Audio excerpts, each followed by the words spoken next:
Today I have some great news for all you newly diagnosed diabetics who are scared to death and wondering if your life is about over. So get ready to be encouraged. But before I share this wonderful news, I need to have a little talk with you about blood sugar and A1c scores and give you a basic understanding about this business of glucose levels in your body. Until you were diagnosed with diabetes, probably most of you had very little knowledge of these things. You heard the word, of course, diabetes, tossed around, and you knew it wasn't a good thing, but that was about it. You did not know the difference between an A1c of 12 and an A1c of 5. You probably knew diabetes had something to do with insulin, since doctors often prescribe insulin to severe diabetics, and you probably knew that the pancreas was involved somehow, but little more than that. Well, before the great news that I have to share, let's talk about how it all works. The first thing you need to know is that when you eat food, your body converts carbohydrates into glucose and then uses glucose to fuel your work and play. This is normal, and there's nothing sinister about that process. But if we eat very low carbs and quite a bit of fat, our bodies will use the fat for energy, and they can do every bit as well using fat for fuel. In fact, many say they can do much better. But let's get back to the concept of fueling our bodies through eating a reasonable amount of carbs. For a healthy, normal person without insulin resistance, their body will process carbohydrates easily and naturally, and they don't even have to think about it. Our body is very picky, however, about how much glucose it wants floating around in our bloodstream. Just a very tiny amount of glucose in our body is all we need. If you have much less than that, you could faint. If you have much more than that, you'll end up damaging your organs. So when it comes to the amount of glucose or sugar in your body at any one time, you have a fine line to walk, for sure. But for most people, especially in their younger years, the body is incredibly efficient at maintaining the proper levels, and that's where your pancreas comes in. If you eat a lot of carbohydrates at one meal, your pancreas will release a larger load of insulin to deal with it. Carbs and starches turn into sugar very rapidly, but your pancreas is such a fantastic glucose manager, it knows just how much insulin to release. It speedily evaluates the meal you just ate. It determines the proper amount of insulin necessary and sends it forth to do its job. And as a result, a healthy person's blood sugar rarely drops below 70 milligrams per deciliter, 3.9 millimoles, and rarely rises above 130, which would be 7.2 millimoles. Truly, as the Bible says, we are fearfully and wonderfully made.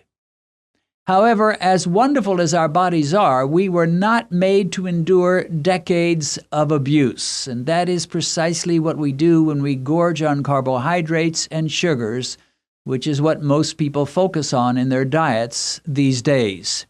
They may eat a token vegetable in a very small quantity just to make them feel virtuous, but carbs and sugars make up a huge part of their diet. To eat carbs moderately, such as small portions of brown rice or a single slice of Ezekiel bread here and there, would be no problem for most healthy people. But to constantly gorge on pasta and chips and pastry products made with white flour and loads of sugar, and to drink sugar-saturated sodas and fruit juices, well, that's just abuse. You are abusing your body. Now, anybody could eat these things occasionally, but when you eat and drink like this all the time, every day, every week, every month, and every year, you're committing slow-motion dietary suicide. Sure, you can coast through your 20s and probably your 30s like this, but by the time you reach your 40s or 50s, you're in trouble, and you may hear your doctor tell you those terrible words, "You have diabetes." One of the most common means doctors use to diagnose diabetes is the A1c score. An A1c is done through evaluating your blood. In the last generation, researchers discovered they could assess where people stand with diabetes by testing the hemoglobin proteins in the blood. Hemoglobin proteins attract glucose to them. And the more glucose you have in your blood, the more hemoglobin proteins will have glucose attached to them. In simple terms, you have sugar-coated hemoglobin proteins, and you have others that are non-sugar-coated. And the higher your blood glucose levels, the more hemoglobin proteins you will have attached with glucose. Your A1c score is a percentage of how many of those hemoglobin proteins have glucose attached.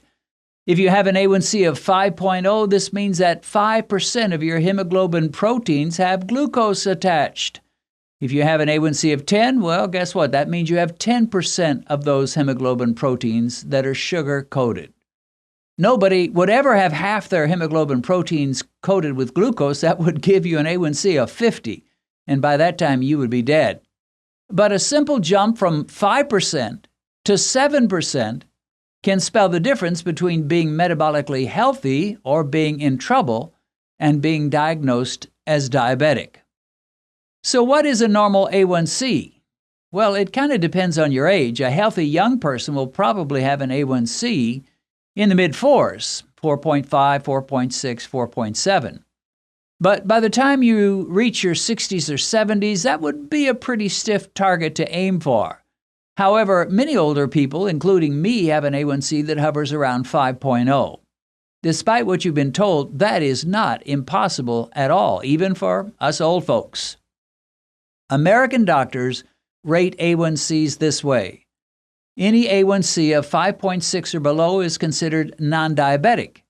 An A1C of 5.7 to 6.4 is considered pre-diabetic, which means you better be careful. You're getting close to real diabetes, and sadly, some people can jump from pre-diabetic to severely diabetic in just 1 or 2 years. Official diabetes is usually diagnosed when one's A1C reaches 6.5 or higher. In simple terms, this means you have just too much sugar, called glucose, floating around in your blood every day. Now, why is that important? Because it is beyond dispute that consistently high glucose levels are incredibly destructive to your body. With every day that passes, with every meal you eat, with every glucose spike that follows those meals, you are hurting yourself big time. It may take a while for you to see the results of this self-abuse, but the damage is being done. What exactly happens when you become diabetic? It used to be thought that the pancreas was just not producing enough insulin, and you can still find this in many diabetic pamphlets and websites. But for most type 2 diabetics, this is not the case, at least not in the early stages. What is bringing about your inexorable march toward diabetes and destruction is a condition known as insulin resistance, also known as metabolic syndrome. Due to decades of eating way too many white flour products, too many sugars, along with other carbs, you've been forcing, even demanding that your pancreas produce lots of insulin, more and more insulin, to deal with the huge carbohydrate load that you're ingesting every day. Human beings have been made to eat and process carbs, all right, that's not really an issue, but not at the levels we're eating them today. While we stuff ourselves with donuts and bagels and pastries and sugary breakfast cereals and eat mounds of rice and pasta and stuff French fries in our mouths constantly and enjoy huge desserts after every dinner, we're making our pancreas work overtime day after day with no days off for weekends, holidays, or even Christmas or Thanksgiving. We walk around all day long with a river of excess insulin flooding our bodies, and as a result, we lose metabolic efficiency. We cannot process carbs the way we were meant to and the way we used to. And after a while, our blood sugar levels begin to rise and rise and rise. More and more of our hemoglobin proteins become coated with glucose, and finally, our doctor tells us our A1C of 8 or 10 or 12 means we are fully and truly diabetic. By this point, we've probably developed fatty liver and fatty pancreas, which makes glucose control more and more difficult. We are in trouble. I said earlier I had some good news for diabetics. You may say this doesn't sound too good right now, but just hang in there. You've been waiting patiently to hear that good news. Just the same way that you went through a very definite and a very specific process to become a type 2 diabetic, there is also a definite and specific process by which you can reverse diabetes and become non-diabetic. And here's some even better news that you'll not hear in a lot of medical circles. Your A1c score and your glucose levels not only can be changed and reversed, it's not even that hard to do. I'm convinced that most type 2 diabetics can get to a non-diabetic A1c within 6 months to 1 year, and many can even do it in 4 months. We've heard many testimonies of that happening. Here's an insight for you. Your body will try very hard to adapt and adjust to whatever diet you feed it. But some adaptations are good and healthy for you, and some, well, not so much. So when you feed your body enormous loads of carbohydrates, especially junk carbs, sugar carbs, white flour carbs, and so forth, your body will gamely try to adapt by having your pancreas dump out lots of insulin. And it works, short term, maybe even for quite a few years. In the early stages, the insulin will do its job and your blood sugar levels will be almost normal, even though you're living in an unnatural state with insulin levels that are far higher than is proper or healthy.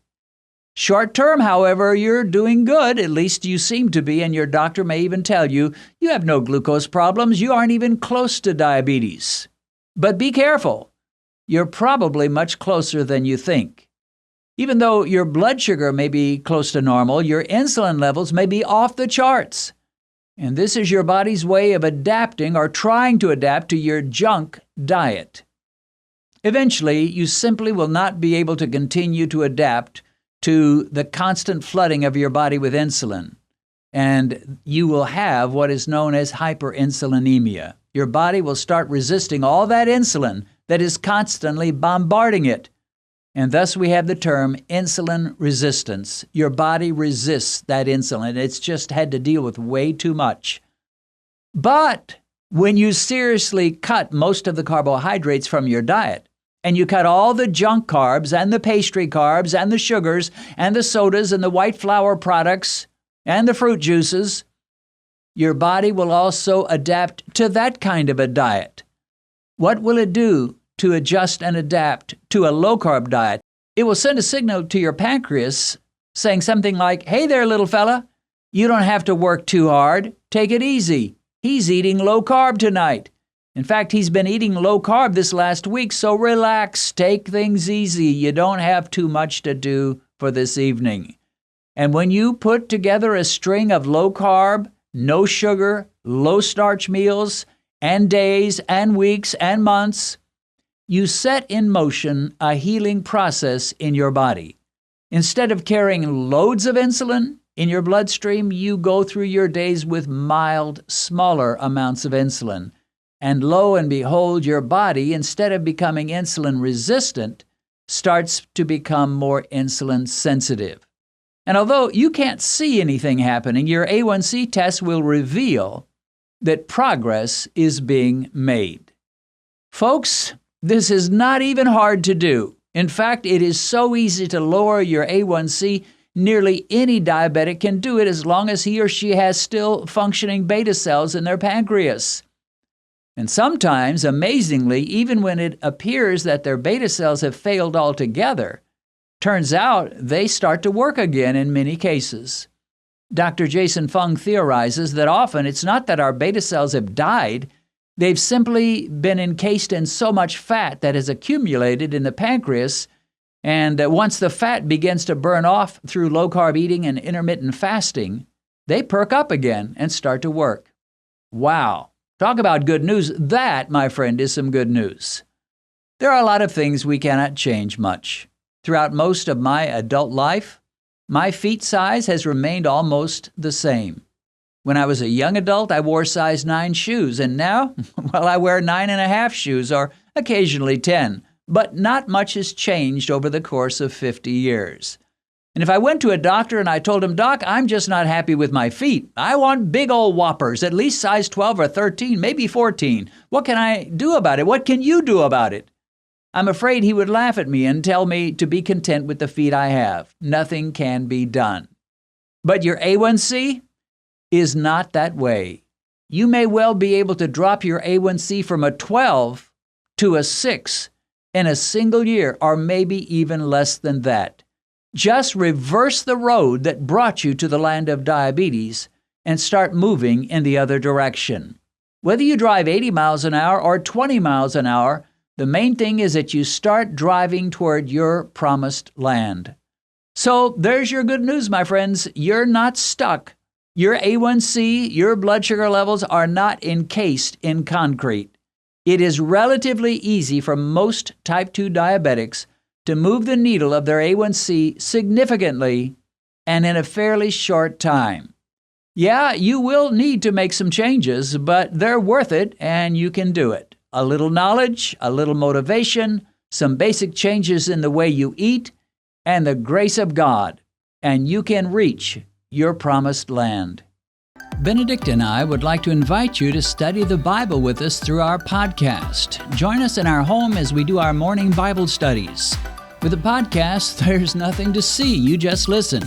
And that means you can enjoy our Bible study while you drive in your car, go for a walk, or work out at the gym. Our podcast is called Discover the Word with Den and Ben, and you can find it in most platforms where you get your podcasts. And if you know nothing at all about podcasts and how they work, there's a link in the description that will help get you started.